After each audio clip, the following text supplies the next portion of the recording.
Kalau memang kamu mau, nanti malam ibu tunggu ya, ibu akan bersiap, agar kita bisa berolahraga yang sedemikian itu dengan leluasa, tapi, kalau kamu gak mau datang, pokoknya ibu yang akan nyari kamu, ingat itu, ucap Bu Indah. Bu Indah itu adalah istri majikanku, tapi, entah kenapa, sudah sebulan ini beliau sangat perhatian sekali padaku. Bukan hanya perhatian dari majikan ke anak buahnya, tapi, lebih dari itu. Sikapnya juga mulai agak lain, layaknya gadis remaja pada pemuda pujaan hatinya. Ya, seperti biasa, aku memanggil bosku dengan sebutan Tuan Robi, dan tentu saja, Bu Indah dengan sebutan Nyonya. Namun, sejak kemarin malam, ia nggak mau lagi dipanggil Nyonya, alasannya karena terlalu formal. Mulai sekarang, panggil aja aku Indah, atau Mbak Indah aja juga boleh, biar lebih enak didengarnya, katanya. Tapi, mana mungkin aku sampai berani, beliau itu istri majikanku, usianya lebih tua, dan juga status sosialnya juga jauh lebih dariku, beliau memang lebih pantas disapa Nyonya, karena aku hanya anak buah dari suaminya. Namun, lama-kelamaan, aku nggak bisa menghindar dan menolak lagi dengan memanggilnya tanpa Nyonya. Bu Indah tetap bersikeras nggak mau dipanggil Nyonya lagi, malahan, dia sampai ngambek padaku. Malam itu, aku baru saja mengantar Tuan Robi ke bandara. Majikanku itu harus berangkat ke Malaysia untuk urusan kerjasama bisnisnya di sana. Biasanya, jika suaminya keluar negeri, Bu Indah pasti selalu ikut, sehingga, selama mereka pergi, aku disuruh nginep di rumahnya, sekalian jaga rumah mereka. Tapi kali ini, ia tumben gak ikut dengan suaminya. Alasannya, ia udah bosan ke Malaysia, dan lagi malas kemana-mana. Dari bandara, aku sampai rumah majikan sudah jam 8 malam. Aku langsung menemui Bu Indah untuk ngasih kunci mobil, sekalian pamit pulang ke kosanku. Namun, Bu Indah melarangku pulang.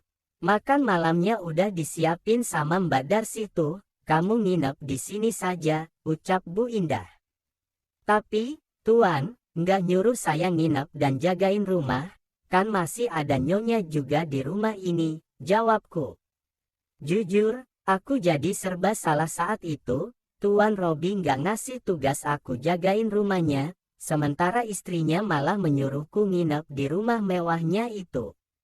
Kalau aku sih, senang saja disuruh tinggal di sana, soalnya, kamar di belakang jauh lebih bagus dari kamar kosanku. Kasurnya empuk, dan ada AC juga, selain itu, kalau tinggal di rumah majikanku, aku nggak harus repot keluar nyari makan di warung, mau makan apa saja udah ada Mbak Darsi yang nyiapin, sudah pasti, kalau nginep di rumah majikan, aku jauh lebih nyenyak tidur. Saat itu aku masih berdiri di depan Bu Indah. Aku masih bingung, ketika dia menyuruhku nginap tiba-tiba. Dia berkata lagi, udah, sana kamu makan malam dulu, nggak usah mikirin suamiku, dia kan sibuk kerja ngurusin bisnisnya, soal rumah ini, kamu nurut saja sama perintahku, atau bulan depan, gajimu dipotong, tegasnya, dengan raut wajahnya dibuat cemberut, walau kulihat, ada senyum samar di bibirnya. Tapi, tetap saja, aku jadi takut, kali beneran gajiku yang nggak seberapa itu, bakal dipotong olehnya. Iya Bu, saya nginep di sini malam ini, ucapku. Gitu dong Lex, kamu kadang nyebelin deh, ujarnya. Kemudian, aku pamit ke kamar belakang, untuk mandi. Sebelum aku beranjak pergi, Mbak Darsi masih sempat mencubit lenganku. Pokoknya, abis bersih-bersih, jangan langsung istirahat ya Lex, Mbak Rindu, bisiknya.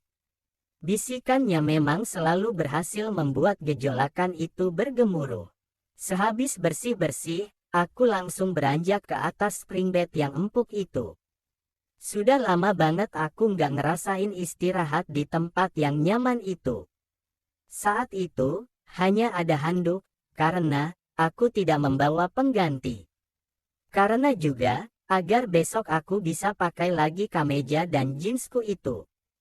Tiba-tiba, HP-ku bergetar, ternyata panggilan dari Mbak Darcy. Kamu belum istirahat kan? Suaranya menyapa pelan, seperti berbisik. Belum Mbak, baru habis bersih-bersih juga. Lagian baru jam 11 Mbak, balasku. Sama, Mbak juga nggak bisa istirahat ini. Oh ya, kamu mau dibikinin teh? Apa kopi? Mbak buatin ya, sambil kita ngobrol kayak waktu itu, bisa kan Lex? Ucapnya. Belum sempat menjawab tawarannya, Mbak Darcy melanjutkan. Atau kamu pengen Mbak buatin jamu jahe hitam, biar kamu kuat begadang, tawarnya lagi. Ingatanku langsung melayang ke hari itu, hari di mana, ketika pertama kali Mbak Darcy akhirnya bisa akrab denganku. Dia memang cuma wanita desa biasa, wajahnya juga biasa saja, tapi Mbak Darcy punya pesona tersendiri. Karisma yang membuat kaum Adam sepertiku akan betah menatap, apalagi berlama-lama di dekatnya. Raganya sangat proporsional, dan pesona di balik cara berpakaian yang seadanya, malah terkadang terlalu santai. Dan juga, apa yang ada pada dirinya itu, justru begitu memikat. Alex, kamu masih di sana kan? Suara Mbak Darcy membuyarkan lamunanku. Oh, iya Mbak, saya masih mendengarkan kok, sahutku. Terus, kamu mau minum apa? Tanyanya lagi. Terserah aja deh, saya nurut aja, nggak enak ngerepotin, jawabku. Ya udah, tunggu bentar ya Lex, ucap Mbak Darcy. Jantungku mulai berdetak kencang, bukan karena tawaran minuman barusan, tapi dengan suara indahnya di telepon tadi. Waktu terus berjalan, dan kembali, ada dering panggilan masuk, tapi bukan Mbak Darcy, melainkan Nyonya Indah. Kupandangi foto kontaknya, wanita berusia 48 tahun itu, masih tampak cantik dan anggun. Aku ragu menekan tombol hijau atau merah, sebab tumben Bu Indah menelponku tengah malam. Beliau jarang bepergian jika bukan belanja, atau untuk sesuatu yang sangat penting. Lalu kenapa menelponku tengah malam? Apa dia minta diantar, atau ada sesuatu yang memang sangat mendesak malam itu? Tapi, karena aku cuman sopir, akhirnya aku mengangkat teleponnya, daripada dia marah, dan motong gajiku. Kamu masih terjaga kan? Aku mau bicara, mau nanya sesuatu tentang tuan majikanmu, ucap Bu Indah, dengan suara pelan, seperti ada kesedihan. Pikiranku jadi menebak-nebak, ada apa sebenarnya, kenapa Bu Indah menelponku, padahal aku sudah nginep di rumahnya juga, kenapa dia tidak memanggilku saja jika ingin bicara, atau menanyakan sesuatu secara langsung. Belum Nyonya, saya belum tidur, ada apa Nyonya, apa perlu saya ke tempat Nyonya, tanyaku. Nggak usah Lex, lewat telepon aja, tadi aku mau ke ruanganmu, tapi ada si Darcy di dapur, nggak tahu lagi bikin apa, aku nggak mau dia sampai tahu, kata Bu Indah. Waduh, saat itu pikiranku jadi makin liar, dan menebak ke sana kemari. Kenapa juga Bu Indah sampai seperti itu, seperti takut kalau ketahuan Mbak Darcy. Padahal, ini kan rumahnya, kalaupun ada Mbak Darcy di dapur, Bu Indah tinggal perintah aja, dia bisa menyuruh Mbak Darcy segera masuk ruangannya.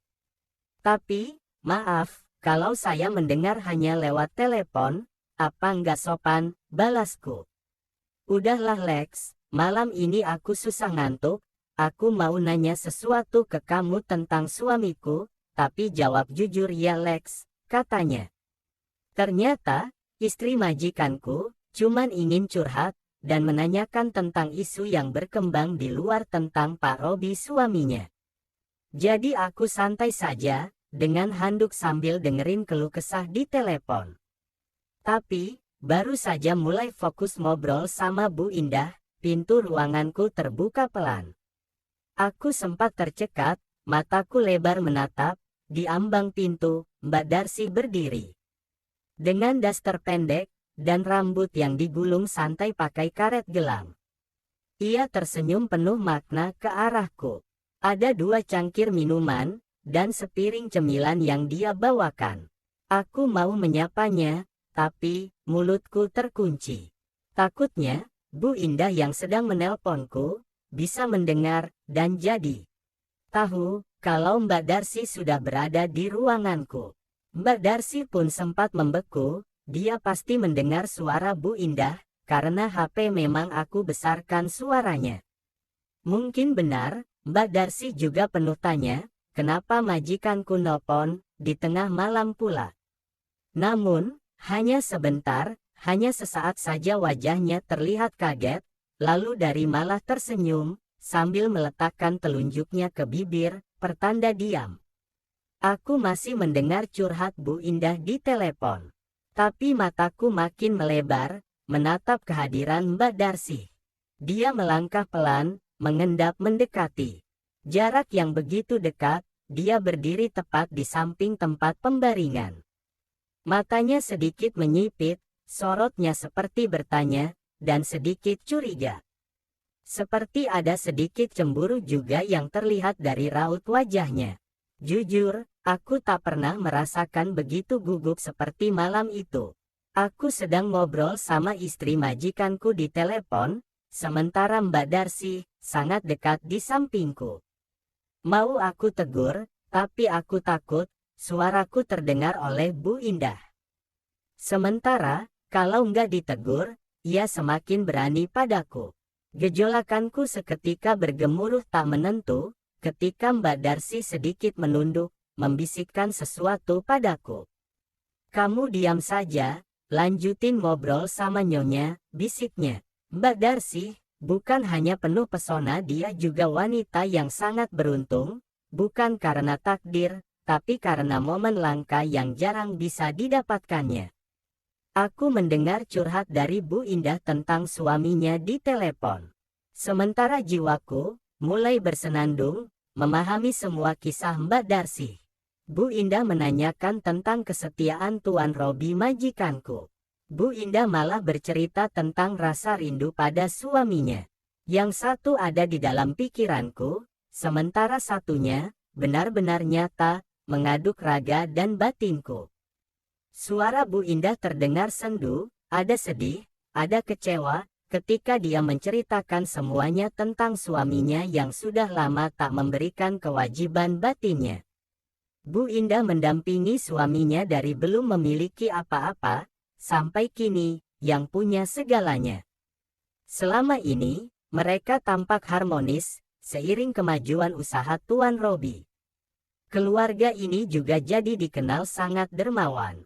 Namun, lama-lama, aku merasa, suamiku mulai berubah semua, karena sampai saat ini, aku belum juga bisa memberi keturunan padanya, kata Bu Indah.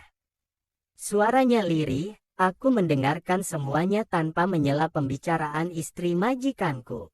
Bukan karena aku tak ingin memotong cerita yang disampaikan di telepon, tapi, aku takut, suaraku terdengar tak wajar di telinganya. Karena, saat yang sama, Mbak Darcy juga sudah demikian itu padaku. Saat itu, Mbak Darcy langsung mengambil es krim tersebut, dan memakannya dengan lahap, dan aku hanya bisa semampuku menahan nafas, menjawab hanya dengan kata, iya. Dan Mbak Darcy mulai lancar menjalankan misinya, namun, tak ada suara yang keluar dari bibirnya. Tentu saja, dia juga takut, kalau sampai Bu Indah mengetahui semuanya. Bagaimana menurutmu tentang suamiku Lex? Tanya Bu Indah. Iya Nyonya, lumayan indah, dan hangat, sahutku tanpa sadar. Kamu ini lagi mengigau atau males dengerin sih, kok nggak nyambung, ucap Bu Indah agak kesal. Aku mendadak dilema, aku mau serius menjawabnya, tapi, jiwaku seperti tergelitik, melihat Mbak Darcy, seperti menahan tawa mendengar obrolan itu, Sementara itu, Mbak Darcy masih terus dengan pekerjaannya itu, yang sedang mengerjakan sesuatu, baik dengan tangannya sendiri, maupun memakannya. Maksud saya nggak berani menilai bagaimana Tuan Robbie, saya kan cuman sopirnya, mana berani ikut campur menilai majikan saya, ucapku, dan berusaha wajar. Kamu buatku jadi sebel deh, entar aku kesana deh, tunggu Mbak Darcy tidur dulu, tunggu aku ya Lex, kamu jangan istirahat dulu, tegasnya. Telepon pun berakhir, aku tak lagi harus berpura-pura sedang sendirian saat menerima teleponnya. Sejenak, Mbak Darcy pun menghentikan semuanya. Kami membeku, hanya saling bertatapan dan tersenyum. Wajahnya sedikit merona, maafin Mbak ya Lex, Mbak tadi langsung saja tanpa permisi, habisnya, kamu kelihatan serius banget sih teleponan sama Nyonya, ujar Mbak Darcy. Iya Mbak, lagian saya juga yang salah, udah membiarkan Mbak Darcy memulai sendirian, bukannya menghentikan, malah membiarkan sampai seperti ini, sahutku. Mbak Darcy hanya tersenyum, dan berkata, makasih ya Lex, cuma kamu yang bisa memahami Mbak, sudah lama Mbak kangen banget sama suami, tapi dia jauh, dan nggak peduli dengan Mbak di sini, ungkap Mbak Darcy. Mbak Darcy, sudah hampir 2 tahun suaminya merantau, namun, suaminya itu tak pernah mengirim uang buat Mbak Darcy, yang seolah lupa dengan istrinya tersebut. Dan terpaksa, Mbak Darcy merantau juga ke kota, demi memenuhi kebutuhan anaknya di kampung. Mbak balik dulu ya, lagian, Nyonya mau ke sini, katanya sambil mencubit hidungku. Aku hanya mengangguk, menatapnya dengan senyuman, sebelum akhirnya Mbak Darcy keluar meninggalkanku kembali sendirian. Pikiranku seakan diaduk-aduk malam itu. Keesokannya, aku bangun agak kesiangan. Ketika sinar mentari pagi mereka masuk lewat tirai jendela, suara peralatan masak terdengar di dapur. Setelah mandi, dan kembali berpakaian rapi, aku keluar dari ruangan. Biasanya, aku harus memanaskan mobil, meskipun tuan majikanku sedang keluar negeri, aku tetap harus bekerja seperti biasa. Apalagi, Bu Indah ada di rumah, tapi, sampai di lorong dapur, suara Mbak Darcy menyapaku. Alex, sarapan dulu nih, lagian, buru-buru amat, Tuan kan masih di luar negeri, ucapnya. Dia sedang menyiapkan teh hangat dan roti untukku. Oh, iya deh Mbak, sampai lupa kalau Tuan sudah keluar negeri, jawabku. Kamu, baru juga Mbak berikan seluruh kebahagiaan, paginya udah lupa, kalau majikan sedang nggak ada, Mbak Darcy terkekeh ringan, tangannya terampil menyiapkan sarapan, lalu seketika, satu tangannya bergerak mencubit pipiku. Ini, biar kamu bersemangat lagi, bisiknya, dengan nada yang penuh goda. Aku mulai menyantap roti dan meminum teh hangat itu. Dia duduk di dekatku, dan mulai bertanya setengah penasaran. Apa benar, semalam Bu Indah menghampiri ruanganku, dan apa yang terjadi antara aku dan istri majikanku itu? Baru saja mau menjawabnya, mendadak suara Bu Indah terdengar. Dia sudah berdiri di ambang dapur, wajahnya cerah, senyumnya manis. Alex, hari ini anterin aku ya, aku pingin rileks, pengen santai ke tempat wisata, kamu temenin aku ya, selagi Tuan di luar negeri, ucapnya. Aku nyaris tersedak roti, mata Mbak Darcy terbuka lebar melongo, sorot matanya seperti bertanya, kok Nyonya ramah banget, apa yang terjadi semalam, pikirnya. Ya, begitulah kisahku sebagai sopir, namun, harus bisa melaksanakan semua tugas dengan baik. Pagi itu, aku melanjutkan sarapan bersama Bu Indah. Batinku bertanya, apa yang akan terjadi selanjutnya.